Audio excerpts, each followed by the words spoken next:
Hello students, this is Kushwinder Singh and this is the fifth lecture of chemical reactions and equations। तो अब तक हम लोगों ने देखा केमिकल रिएक्शंस क्या होती हैं, केमिकल इक्वेशंस क्या होती हैं, कैसे हम केमिकल इक्वेशंस को लिखते हैं, केमिकल रिएक्शन कितने टाइप की होती हैं। आज हम डिस्कस करने वाले हैं कुछ केमिकल रिएक्शन जो हमें बहुत कॉमनली हमारी डे टू डे लाइफ में देखने को मिलती हैं। तो हम अपना फिफ्थ लेक्चर आज शुरू करेंगे और इसमें वो रिएक्शन देखेंगे जो हमको कॉमन लाइफ में या फिर डे टू डे लाइफ में हमको बहुत ईजिली देखने को मिल जाएंगी और उनमें आखिर क्या क्या चेंजेस होते हैं। तो हम सबसे पहले जो रिएक्शन है जिसके बारे में हम लोग बात करेंगे या पहला जो प्रोसेस है जिसमें हमको कोई केमिकल चेंज देखने को मिलेगा दैट इज कोरोजन। अब कोरोजन क्या होता है, हम सबको मालूम है कि आयरन जो है वो कोरोड करता है। दैट मीन्स आयरन जो है वो धीरे धीरे अगर उसको हम लोग बाहर रखा छोड़ दें, अगर हम उसको ऐसे ही सराउंडिंग में अगर बारिश पड़ रही है, धूप पड़ रही है, वहाँ पे ऐसे ही रखा छोड़ दें तो कुछ टाइम बाद क्या होता है, जो आयरन होता है वो रस्ट हो जाता है और इसी चीज़ को कोरोजन बोला जाता है। तो कोरोजन हम सिंपली बोल सकते हैं कोई भी मेटल का एटमॉस्फेयर में एटमॉस्फेरिक मॉइस्चर गैसेस की वजह से उसका डिग्रेड होना, उसका ख़त्म होना, उसका ख़राब होना, that is called as the process of corrosion. So इसी को हम लोग कोरोजन बोलते हैं। अब कोरोजन जो होता है it is not restricted to iron only. Corrosion हमारा आयरन तक रिस्ट्रिक्ट नहीं होता है, कोरोजन अदर मेटल्स भी होते हैं, वहाँ पर भी हमको कोरोजन देखने को मिलता है। जैसे कि आप लोगों ने देखा होगा कि कॉपर की जो चीज़ें होती हैं वो ग्रीन कलर में कुछ टाइम बाद अगर उनको रखा छोड़ दे तो वो ग्रीन कलर में चेंज होने लगती हैं, उनके सरफेस के ऊपर हमको एक ग्रीन कलर देखने को मिलेगा। अब एक्चुअली जो वो ग्रीन कलर होता है that is also the indication of corrosion of carbon copper. वो जो है हमारा जो ग्रीन कलर का वहाँ फॉर्मेशन हो रहा है, वो ग्रीन कलर जो बन रहा है, जो दिखाई दे रहा है, वो हमको ये बता रहा है कि यहाँ पे जो कॉपर है वो कोरोड होना शुरू हो चुका है। एंड सिमिलरली आपने देखा होगा कि जो सिल्वर की बहुत सारे ज्वेलरीज होती हैं, सिल्वर के जो आर्टिकल्स होते हैं वो कुछ टाइम बाद डल होने लगते हैं, वो ब्लैकिश कलर, उनके ऊपर एक ब्लैक कलर आना शुरू हो जाता है और that black colour is also the indication of corrosion of silver.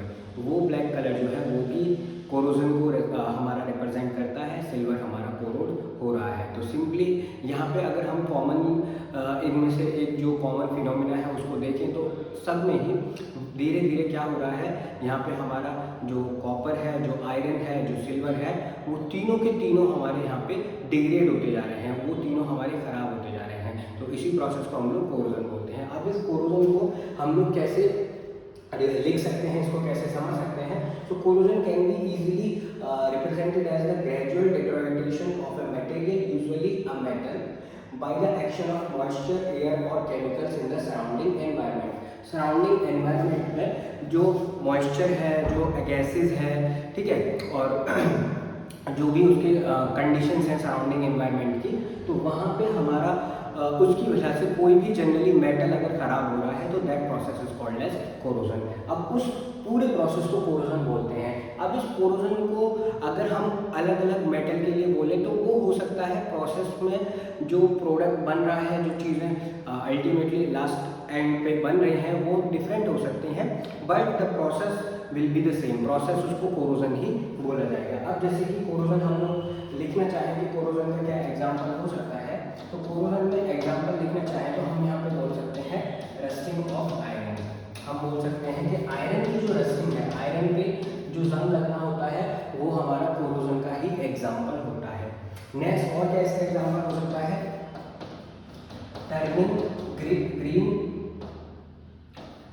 Green of copper articles.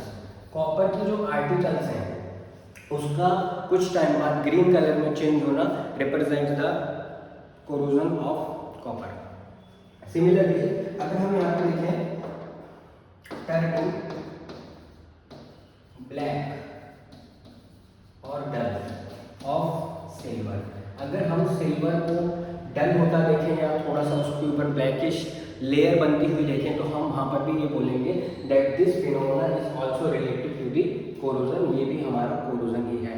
और ये तीनों ही चीज़ों में रस्टिंग हो रही है, ये तीनों ही चीज़ों में बच्चे रस्टिंग होती है, आयरन की रस्टिंग भी है, कॉपर की रस्टिंग भी है और हमारी यहाँ पे सिल्वर की रस्टिंग भी है यहाँ पे।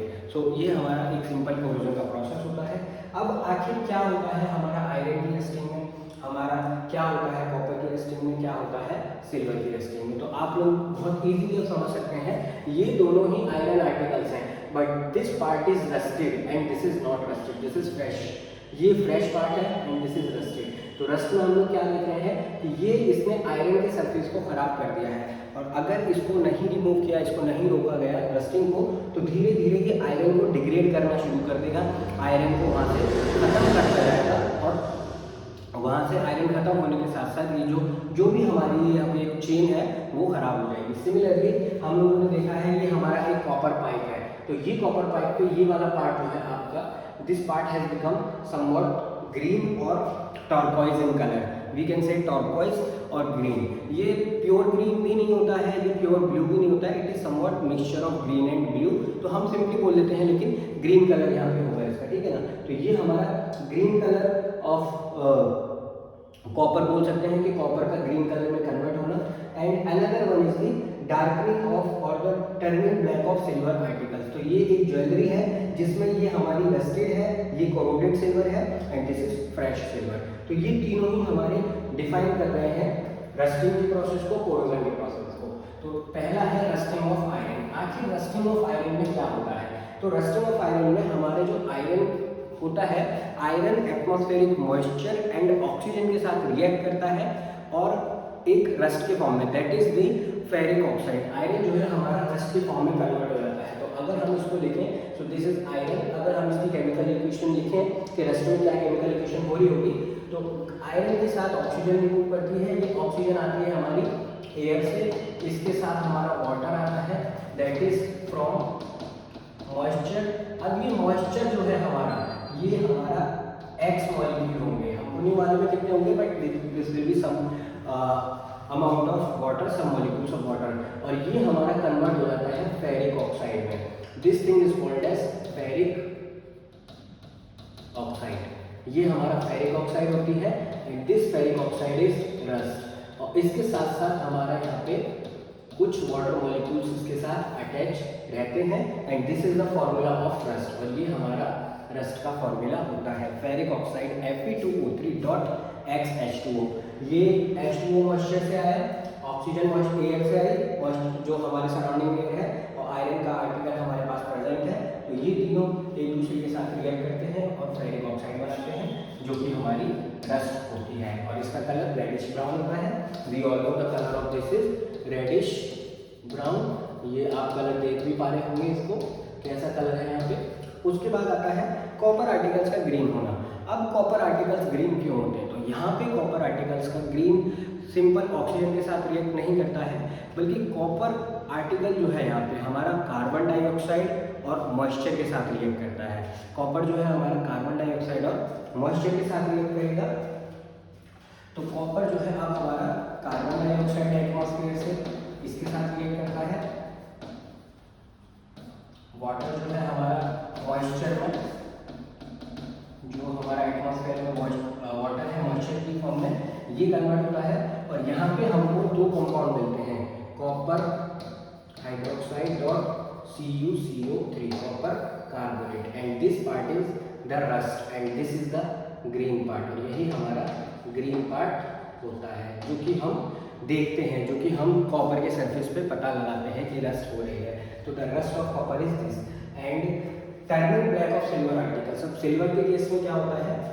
एक्चुअली जो हमारा सिल्वर होता है, ये एटमॉस्फेयर में प्रेजेंट H2S गैस के साथ रिएक्ट करता है, और यहाँ पे ये बनाता है हमारा AgS सिल्वर सल्फाइड, जो कि होता है हमारा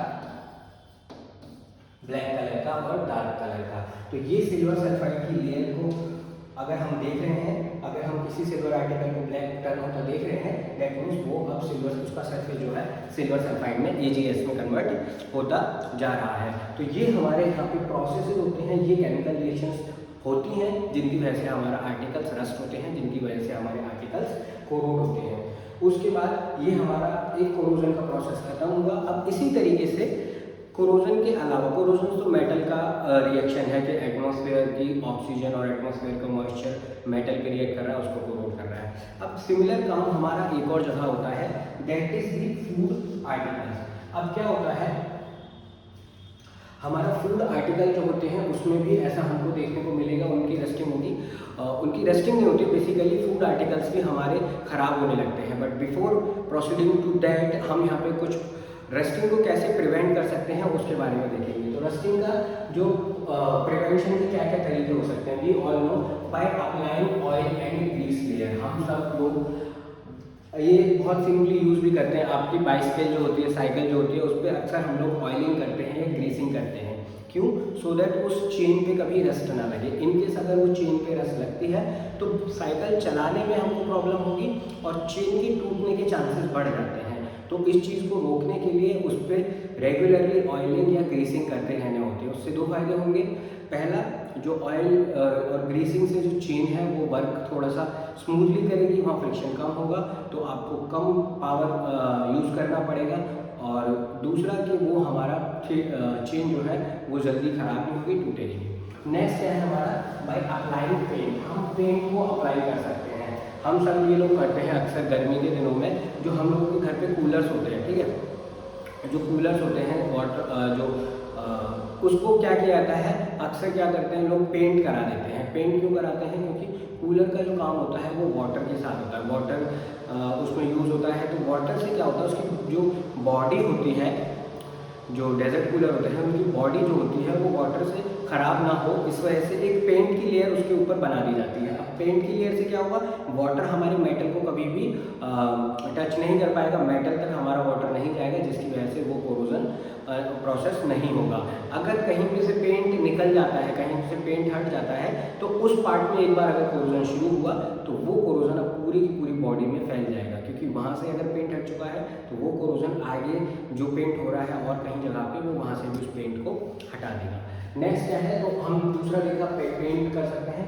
थर्ड है बाय गैल्वेनाइजेशन। अब गैल्वेनाइजेशन क्या होता है? Galvanisation is the technique. तो हम क्या बोलेंगे गैल्वेनाइजेशन को, कि अगर हम आयरन के आर्टिकल्स को जिंक की लेयर से कोट कर दें, then that process is called as galvanization. ठीक है, तो हम गैल्वेनाइजेशन को कैसे डिफाइन कर सकते हैं बेटा? It is the process of coating iron articles with zinc layer. अगर हम लोग जिंक की लेयर से आयरन आर्टिकल्स को कोट कर देते हैं, that process is called as galvanization. और ये जो आपको यहाँ पे इमेज दिख रही है, that is the image of a galvanized iron. ये एक गैल्वेनाइज्ड आयरन की इमेज है। यहाँ पे आप लोग देख रहे होंगे, इसके ऊपर ये जिंक की लेयर होती है जो कि रस्ट नहीं होती है। जिंक की ये टेंडेंसी होती है कि that it can not easily rust, ये इजीली रस्ट नहीं होता है। तो इसीलिए क्या करते हैं, आयरन की लंबी लाइफ के लिए, उसको लंबे समय तक चलाने के लिए उसको जिंक की लेयर से कोट कर दिया जाता है। तो ये हमारे कुछ प्रिवेंशन टेक्निक्स थे, प्रिवेंट के हम कैसे कोरोजन को प्रिवेंट कर सकते हैं। अब जैसा हमने अभी डिस्कस किया था कि जो प्रिवेंशन, तो हमने रस्ट देख लिया। अब क्या और कहीं भी ऐसा एटमॉस्फेरिक गैसेज या मॉइस्चर खराब करता है किसी और चीज़ को? तो हाँ, हमने बोला था कि हाँ, फूड आर्टिकल जो होते हैं हमारे वो भी खराब होते हैं। अब एक्चुअली में क्या होता है कि आपने देखा होगा अक्सर जो हमारे समर डेज होते हैं, गर्मी के दिनों में, अगर कोई फूड आर्टिकल है उसको हम लोग एज सच रखा छोड़ दें। मान लीजिए कोई हमारे पास ब्रेड का पीस है, अगर उसको ऐसा सच रखा छोड़ दिया जाए, और या फिर अगर कोई हमारे पास खाना है, हम लोगों ने देखा होगा कि गर्मी के दिनों में खाना जो है बहुत जल्दी ख़राब होता है, उसमें बहुत फाउल स्मेल आने लगती है। तो आखिर उस फाउल स्मेल का रीज़न क्या होता है? तो उस फाउल स्मेल का रीज़न होता है, एक वर्ड में अगर हम बोले, दैट इज़ रेंसिडिटी। क्या होता है उस फाउल स्मेल का रीज़न? रेंसिडिटी। अब रेंसिडिटी को हम कैसे डिफाइन कर सकते हैं? तो जैसा हमने पीछे देखा कि जो हमारा मेटल पार्ट था उस पर एटमॉस्फेरिक गैसेज और मॉइस्चर अटैक कर रहा है, इसी तरीके से यहाँ पर भी एटमॉस्फेरिक गैसेज और जो माइक्रो ऑर्गेनिजम्स प्रेजेंट होते हैं ऑलरेडी हमारे खाने के आर्टिकल्स में, क्योंकि बिल्कुल प्योर और फ्रेश कोई चीज़ नहीं होती है, हर जगह पे कुछ ना कुछ माइक्रोब्स होते हैं। तो क्या होता है कि वो माइक्रोब्स हमारे खाने को ऑक्सीडाइज करते हैं। अब आप लोग समझ चुके होंगे ऑक्सीडाइज करने का मतलब है ऑक्सीडेशन प्रोसेस वहाँ पे शुरू होता है। तो वो खाने को ऑक्सीडाइज करते हैं और उस खाने को वो रॉटन कर देते हैं, उस खाने को वो ख़राब कर देते हैं, और इसी ख़राब खाने की वजह से हमारे को वहाँ पे एक फाउल स्मेल देखने को मिलती है। तो हम सिंपली क्या बोल सकते हैं कि ये जो माइक्रो ऑर्गेनिजम्स हैं ये हमारे खाने को ऑक्सीडाइज करेंगे, and that process of oxidation of food articles. अब फूड आर्टिकल्स में ऑक्सीडेशन किस चीज़ का होता है, जो फैट और ऑयल्स प्रेजेंट होते हैं वहाँ पे। द ऑक्सीडेशन ऑफ फैट और oils present in the food articles is called as rancidity. तो हम उसको क्या बोलते हैं, रेंसिडिटी। तो हम सिंपल क्या बोल सकते हैं, the oxidation of fats and oil in food that is kept for a long time, it gives a foul smell and bad taste to food. यही प्रोसेस को हम लोग रेंसिडिटी बोलते हैं। एंड रेंसिड फूड जो होता है, जो खराब खाना होता है, इट कॉजेज स्टमक इन्फेक्शन, और वो खराब खाने को अगर कंज्यूम किया जाता है तो वो स्टमक इन्फेक्शन को क्रिएट करता है। सो अब यही हमारा, ये सिंपली हमको यहाँ समझना है कि जैसे कि आप देख रहे होंगे, ये जो ब्रेड है यहाँ पे, ये इसके ऊपर कुछ स्पॉट्स आने लग गए हैं। ये हमारा जो एप्पल है, इसके ऊपर कुछ स्पॉट्स आने लगे हैं। ये जो हमारा टोमेटो है, ये टोमेटो श्रिंक कर जाता है। आपने देखा होगा कुछ टोमेटो जो होते हैं वो कुछ टाइम बाद ब्लैकिश होने लगते हैं, काले होने लगते हैं, श्रिंक कर जाते हैं। ये हमारा मशरूम है, ये भी आपने देखा होगा एकदम श्रिंक कर गया। आपने बनाना के ऊपर ब्लैक ब्लैक स्पॉट्स होना शुरू होते देखा होगा। तो ये क्या होता है कि अगर हम उनको ऐसा सच रखा छोड़ दें, है ना, तो वो वहाँ पे माइक्रो ऑर्गेनिजम्स उनको, उनके अंदर जो फैट और ऑयल होता है उसको ऑक्सीडाइज करके ख़राब कर देगी।